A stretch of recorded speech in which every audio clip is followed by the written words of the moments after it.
Hello friends, എല്ലാവർക്കും നമസ്കാരം. എൻ്റെ പാചകം ആൻഡ് മോർ എന്ന യൂട്യൂബ് ചാനലിലേക്ക് എല്ലാവരെയും സ്വാഗതം ചെയ്യുന്നു. ഇന്നത്തെ പ്രിപ്പറേഷൻ ഒരു ഫിഷ് കറിയാണ്.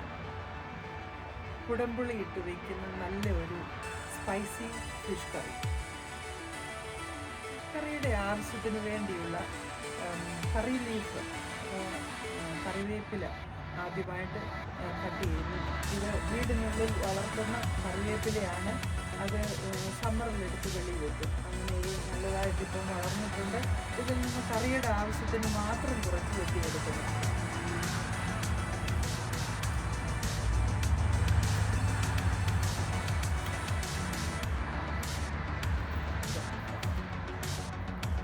ഒരു ഫിഷ് കറിക്ക് ഇതിൻ്റെ ആവശ്യമേ ഉള്ളൂ. ഇത്രയും വെട്ടുന്നുള്ളൂ.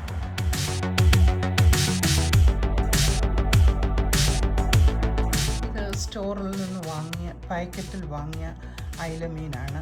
ഇത് ക്ലീൻ ചെയ്തതാണ്. എന്നാലും നമുക്ക് ഇനി ഒന്നുകൂടെ ക്ലീൻ ചെയ്യേണ്ട ആവശ്യമുണ്ട്. ഫ്രോസണാണ്. 2 പൗണ്ട്സ് ഉണ്ട്. കറി വയ്ക്കാനുള്ള അയില മീൻ ഇത്രയുണ്ട്. ക്ലീൻ ആക്കിയതാണ്. എങ്കിലും നമ്മുടെ ഇഷ്ടത്തിന് ഒന്നുകൂടെ ക്ലീൻ ആക്കാവുന്നതാണ്. ഫ്രോസൺ ഫിഷ് ആയത് നിമിത്തം വെള്ളം ഒഴിച്ച് ആദ്യം ഒന്ന് കഴുകുന്നു. സോഫ്റ്റ് ആകുന്നതിന് മുൻപ് അത് ക്ലീനാക്കി ഇനി അത് കുറച്ച് ഉപ്പിട്ട് ഒന്ന് തേച്ച് കഴുകുകയാണ്. അയില കഴുകി നുറുക്കിയത് ഇത്രയുണ്ട്. ഇനി ഇത് കറിയാക്കാൻ പോവുകയാണ്. അത് കടുവറക്കാനായിട്ട് onion, curry leaf, ginger garlic പേസ്റ്റാണ് ഞാൻ ഉപയോഗിക്കുന്നത്. ഇത് ഹോം മെയ്ഡാണ്. ജിഞ്ചർ ഗാർലിക് പേസ്റ്റ് ഞാൻ തന്നെ വീട്ടിലുണ്ടാക്കിയതാണ്.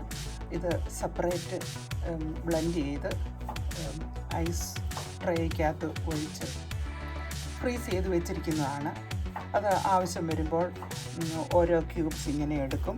ഇത് കുറച്ച് സമയം നേരത്തെ എടുത്ത് വെളിയിൽ വെച്ചാൽ അത് സോഫ്റ്റ് ആകും. നമ്മുടെ ആവശ്യത്തിന് എടുക്കാവുന്നതാണ്.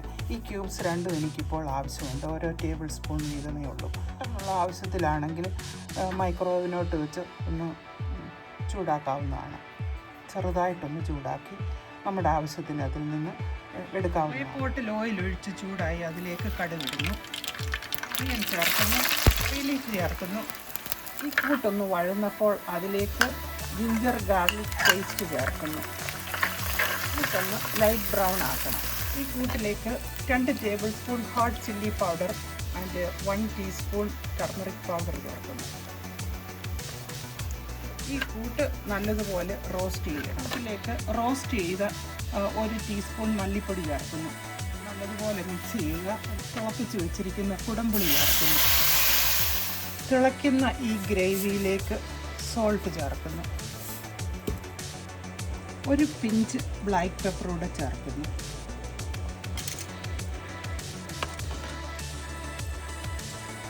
ഹാഫ് ടീസ്പൂൺ ഉലുവാപ്പൊടിയും ചേർക്കുന്നു.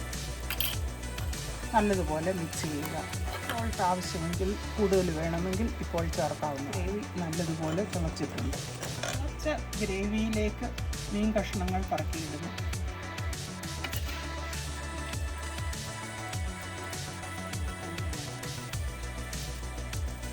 ഗ്രേവിയുടെ അളവൊക്കെ അവരവരുടെ ആവശ്യത്തിന് ചേർക്കുക.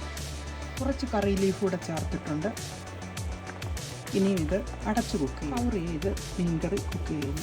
ഇത് ഇടയ്ക്ക് അടപ്പൊന്ന് മാറ്റി ഇങ്ങനെയൊന്ന് ചുറ്റിച്ചു കൊടുക്കാവുന്നതാണ്. വീണ്ടും അടച്ച് കുറച്ച് സമയം കൂടെ കുക്ക് ചെയ്യുക. എന്തെങ്കിലും പോരായ്മ കറിക്കുണ്ടെങ്കിൽ, ഉപ്പിൻ്റെ കുറവോ എന്തെങ്കിലും ഉണ്ടെങ്കിൽ ഇപ്പോൾ ചേർക്കാവുന്നതാണ്. കറി ഓൾമോസ്റ്റ് റെഡി ആയിട്ടുണ്ട്. ഇനിയും ഓയിൽ വേണമെങ്കിൽ കൂടുതൽ വേണ്ടിയവർക്ക് ഒഴിക്കാവുന്നതാണ്. വേറെ എന്തെങ്കിലും പോരായ്മ ഉണ്ടെങ്കിൽ ഇപ്പോൾ ചേർക്കാവുന്ന. മാറ്റി കുറച്ച് സമയം ഇങ്ങനെ തിളയ്ക്കട്ടെ. ഓരോരുത്തരുടെ ആവശ്യം അനുസരിച്ച് ഗ്രേവിയൊക്കെ കൂട്ടുകയോ കുറയ്ക്കുകയോ ഒക്കെ ചെയ്യാവുന്നതാണ്. ഇത് പൊറോട്ട, ചപ്പാത്തി, കപ്പ ഇതിനൊക്കെ നല്ലൊരു ഫിഷ് കറിയാണ്. ഞാൻ ടേസ്റ്റ് നോക്കിയിട്ട് നല്ല ടേസ്റ്റുണ്ട്. എരി പുളിയൊക്കെ പാകത്തിനുണ്ട്. നല്ല പാകത്തിന് ചേർത്തിട്ടുണ്ട്. നല്ല ടേസ്റ്റ്. കറി റെഡിയായി. സ്റ്റൗ ഓഫ് ചെയ്തു. കുറച്ച് സമയം കൂടെ ഇനി ഇങ്ങനെ തിളച്ചുകൊണ്ടിരിക്കും. അത് മൺചട്ടിയായിട്ടാണ് അങ്ങനെ തിളച്ചുകൊണ്ടിരിക്കുന്നത്. സ്പൈസി അയിലക്കറി ഇവിടെ റെഡി ആയിരിക്കുകയാണ്. ഇതാണ്.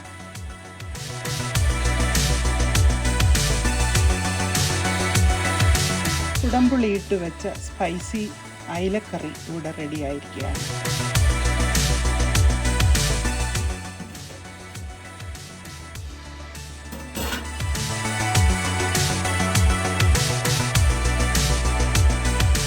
കുടംപുളി ചേർത്ത് ഉണ്ടാക്കിയ സ്പൈസി അയിലക്കറി is ready. Thank you for watching.